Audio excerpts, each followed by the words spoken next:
It's an opportunity maybe to pivot the company. Maybe it's an opportunity to take a break from the startup. Maybe it's an opportunity to try something new.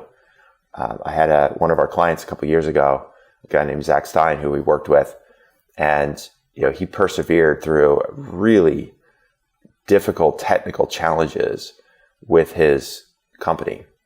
And despite his best efforts, despite the best support from his investors, despite his team support, he hit the end of the road. He and his co-founder realized the technical hurdles ahead of them were too great, too big, too far ahead before they could really get to where they wanted to go. And he had to make that pivot.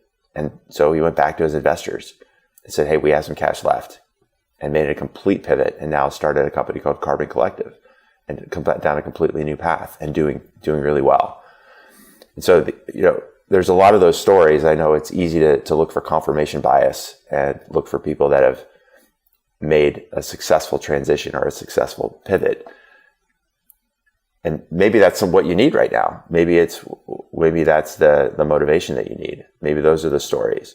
And whether that big pivot or that big step, the way you treat that obstacles, whether it's an obstacle or an opportunity, maybe it doesn't have to be a big pivot. Maybe it's a small pivot, and a series of small pivots will lead you down the next path.